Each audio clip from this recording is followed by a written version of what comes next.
Mujer inconformista, luchadora, en continua evolución y con mucho carisma, Dely Tejero, artista toresana vanguardista, fue una de las grandes mujeres de su época. Con escasos recursos en su familia y marcada en su infancia por la muerte de su madre, supo aprender por sí sola los requisitos necesarios para convertirse en una gran artista. Doblando estudios tanto en Madrid como en San Fernando, fue un claro ejemplo de lo que significaba para ella el arte, su pasión. Ese mismo año conseguía exponer y vender su primer cuadro, pero Dely Tejero tenía muchas facetas como mujer de la época. Era ilustradora, escritora, muralista y dibujante, y tuvo muy buenas compañías. Grandes amigos que también se convirtieron en excelentes artistas. Ella es una mujer muy intranquila, permanentemente insatisfecha y permanentemente en investigación. O sea, ella tiene una ansia de creación permanente y está en una búsqueda constante, ¿no?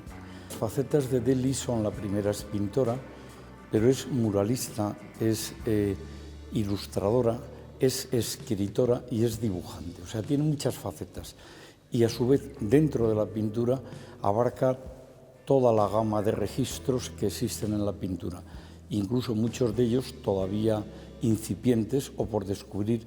Ella los trabaja, los olfatea y se mete en su mundo y llega a dominarlos.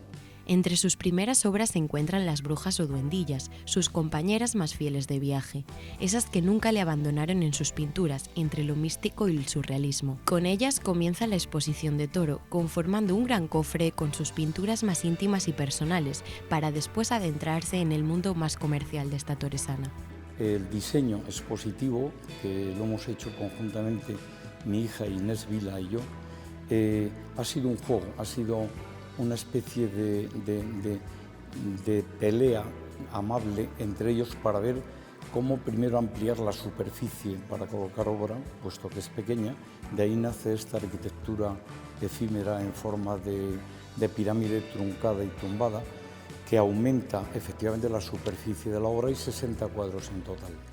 Pero también focaliza mucho la atención del espectador sobre la pintora. O sea, según entra, necesariamente está viendo el autorretrato de ella, ¿no? Por el contrario, como os decía antes, ella lo que ve a su vez es el Madrid azul, que es la vista que se veía desde su estudio de Callao. Eso es lo que da juego al título de la exposición, que es Cruce de miradas. La pirámide funciona más como un pequeño cofre en el que dentro de ella está la pintura más importante, la de investigación. Está la abstracción, está el surrealismo, están las brujas. Evidentemente nadie le encarga un cuadro abstracto, es algo que nace del alma del pintor, la necesidad de hacerlo. Entonces, lo que está fuera de la pirámide es la pintura de la que ella vive toda su vida, que es la de encargo, la de viajes, la de retratos y todo lo demás. Pero desde el punto de vista de investigadora, de pintora, la más interesante desde mi punto de vista es la que está dentro del cofre. Con su visión más amplia y sus viajes más internacionales, la toresana vuelve a la que fue su ciudad natal y siempre llevaba en el corazón. Obras muy diferenciadas que identifican la personalidad de Dely Tejero. En la obra pictórica de Dely hay dos cimientos muy sólidos. El primero, el dibujo, y el segundo, una estructura, un esqueleto geométrico que lo domina y lo armoniza todo. Lo que sí canta su obra es su soledad, un desierto poblado de maravillas.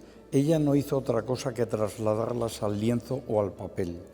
La narración oral o escrita, sus cuentos, su pintura, sus dibujos, no son una misma cosa. La inocencia primigenia que hay en toda su obra es la que nos encandila. Ella abrió nuestra mirada a la contemplación onírica del paraíso que todos soñamos como perdido, gracias a la calidad y a la anchura de su espíritu. Ella no adoctrina, ni instruye, ni propone, ni demuestra nada. No sé si fue consciente de su carisma. Ella vive penetrada por una intuición prodigiosa para hacer proselitismo de sus sueños. ¿Saben los pájaros por qué cantan? ¿Conoce la flor la emoción de quien la contempla? No creo que Dely se propusiera decir algo, pero nosotros sí lo estamos oyendo. De toda su obra se alza un áurea de paz iluminada. inconformista, insatisfecha. Nos ha dejado páginas estremecedoras de cuanto le dolió en carne viva una soledad traspasada de ganas de vivir que ella ofreció exclusivamente al arte. Nos sumergimos así en la vida pictórica de esta toresana. La primera secuencia en la que nos podíamos fijar son las brujas. Las brujas es un mundo onírico, es una isla onírica en la que ella encuentra un espacio de libertad. Ella no tiene interlocutores válidos, o sea, ella nace a principios de siglo en Toro, que transitaba todavía por la Edad Media. Es una ciudad que la marca muchísimo, tanto en el sentido humano como en el sentido espiritual, como en el sentido de proyectarse hacia el exterior en el mundo. Evidentemente, yendo de Toro a París no es lo mismo que yendo desde Nueva York a París. Pero bueno, a lo que me refiero es que esta técnica que se llama, según los expertos, en concreto Eduardo Alaminos la cataloga como de calcomanía. A mí no me parece acertado el nombre, pero como ves es una técnica fortuita en la que ella utiliza una cartulina, pone color en ella y echa ácido o la pone debajo del grifo y consigue esas irisaciones que producen esos fondos fortuitos. Y encima, cuando ella tiene un fondo sugerente, empieza a dibujar a las brujas, que son unas duendinas amables, pequeñas, que no son malas, sino todo lo contrario. La ayudan a ella a limpiar los pinceles, a afilar los lápices, a sujetar el papel, a borrar. Es decir, son pequeñas ayudantes que le favorecen y con las que ella se comunica. Volvemos al principio. No tiene interlocutores válidos en un pueblo que bueno, pues no tenía ni siquiera como interlocutores ni a la propia familia, ¿no? Entonces ella se relaciona con este mundo onírico con el que se comunica y con el que vive en su espacio pequeño de libertad. Se casó con el arte, no tuvo tiempo para un amor duradero y centró toda su creatividad en sus pinturas sobre la maternidad, porque Dely Tejero fue fiel al arte. Ella tiene muchas aventuras de tipo humano, pero al final no le compensa perder su libertad como mujer a la hora de formar una familia y no le satisface. Entonces ella permanece soltera y verdaderamente embriagada con su arte. Sin embargo, la maternidad es una constante en ella, ¿no? La necesidad de la maternidad.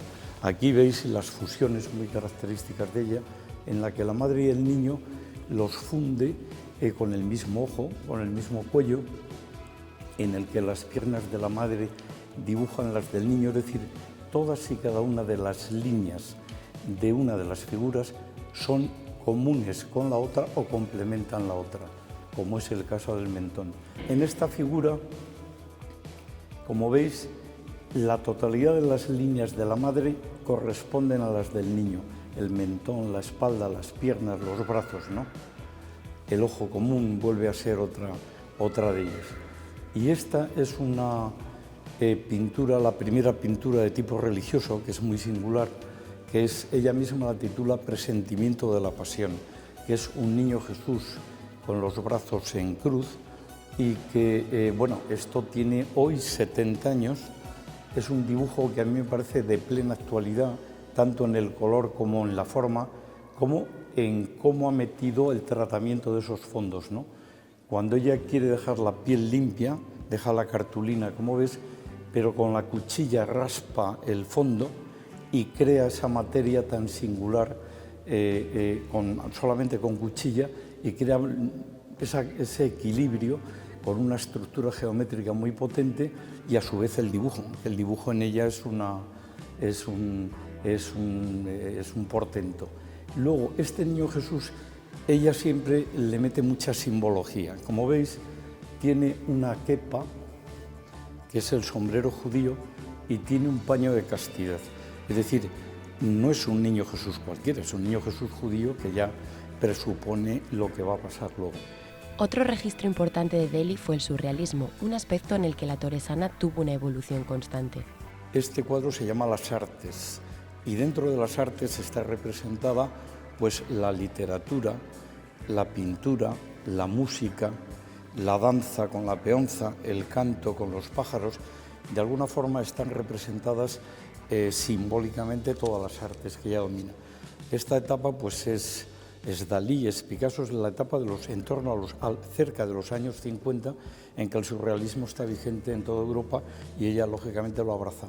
Además es un registro en el que se encuentra muy cómoda, igual que luego en el figurativo es donde ella vuelve y también permanece en él, pero el surrealismo impregna toda su pintura. El registro de la abstracción fue una premisa que la Torresana desarrolló desde sus inicios, pero no fue hasta más tarde cuando profundizó en él. Cuando otros pintores están en el realismo más absoluto, ella ya está investigando con la abstracción en el año 30. Eso es lo que es sorprendente, lo avanzada que es como mujer todavía en una formación incipiente.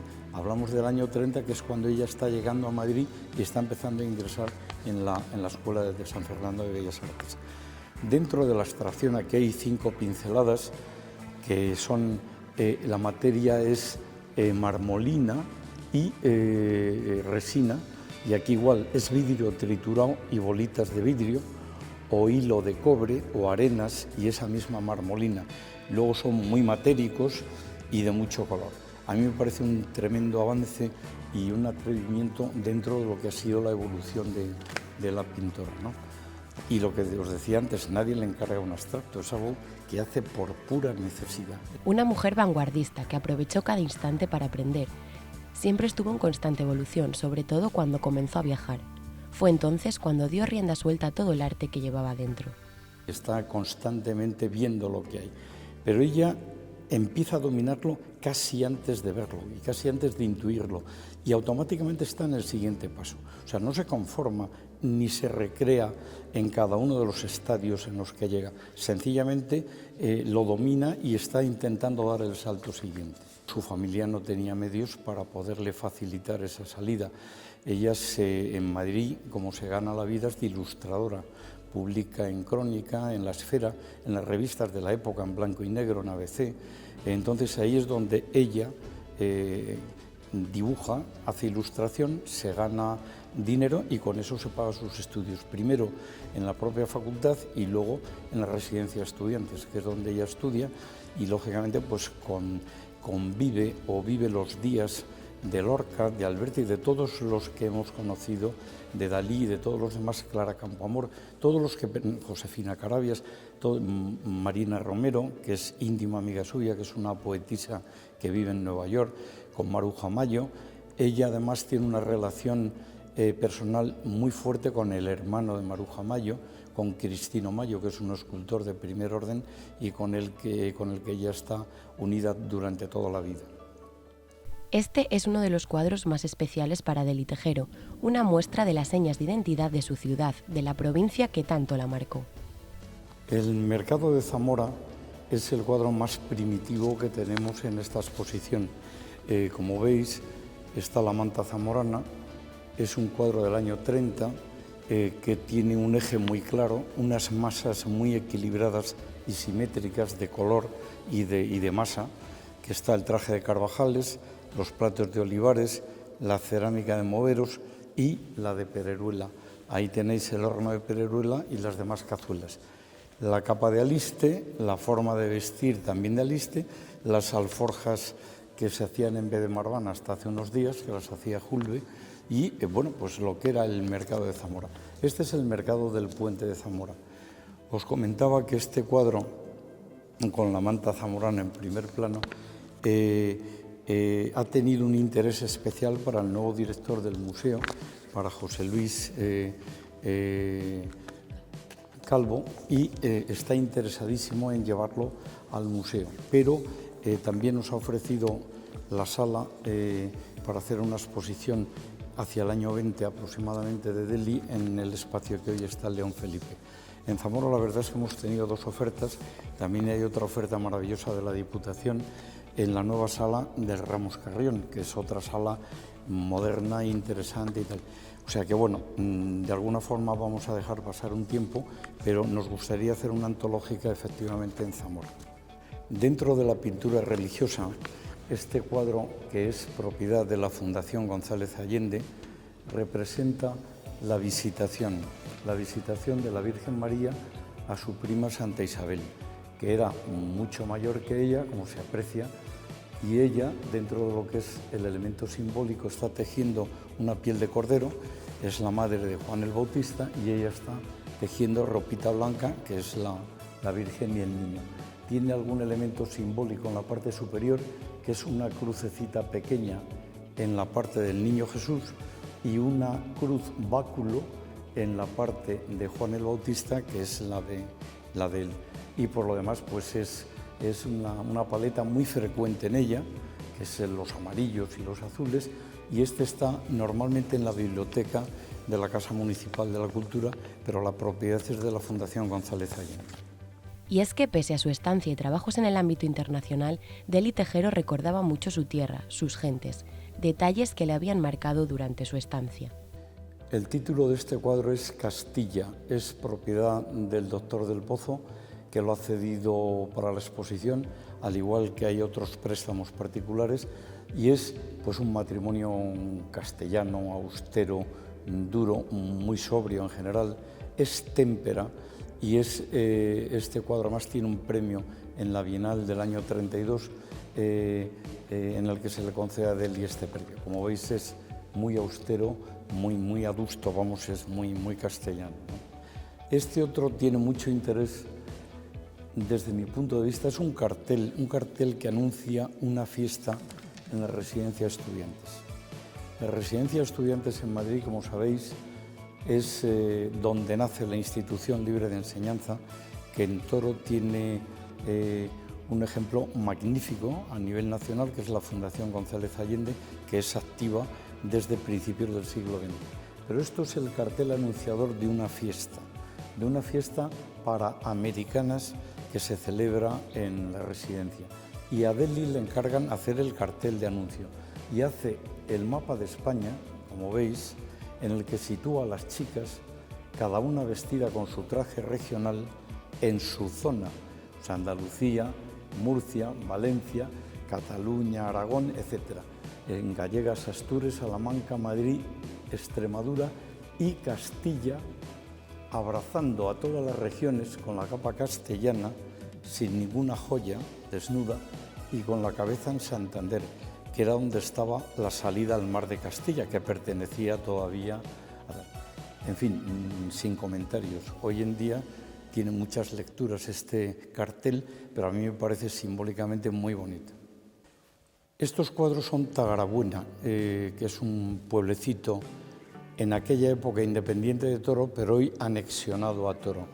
A mí me parecen una preciosidad, son paisaje muy castellano y también de técnica puntillista. Si te das cuenta, es espátula la mayoría, y ambos constructivistas, es decir, muy geométrico, el pueblecito dialogando con la capa del pastor, que es preciosa. Este es propiedad del Ayuntamiento de Toro y lo compró al año de morir Dely. Este otro es del mismo doctor del Pozo, que es propiedad de este cuadro, que lo ha cedido para esta exposición y que es una maravilla. También es de la misma época y del mismo estilo.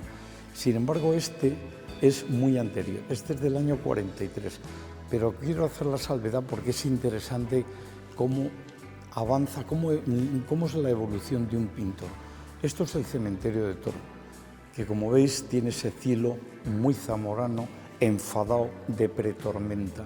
Cómo lo dibuja en un realismo absoluto y cómo años más tarde hace el mismo cielo, pero con un registro figurativo mucho más moderno, que es este cielo, es el mismo.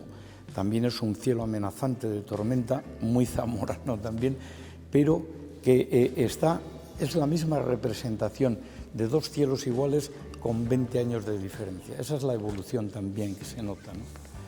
Una tierra que también le marcó con la pérdida de su madre, momentos duros en los que se apoyó en su padrico y que muestran a todas las generaciones de la familia Tejero en esta exposición, para profundizar más en su persona. Este vuelve a ser una labradora de Toro, también es puntillista. Ella se encuentra muy a gusto con la técnica de la espátula porque le encanta dibujar con espátula. Este es el padre de Dely, al que ella llama padrico, que era funcionario municipal. Estas son las dos hermanas de Dely, Dolores y Carmen. Las dos, Dolores era maestra y ella vivía en Toro, era enfermera. A mí este cuadro me parece interesantísimo desde el punto de vista pictórico.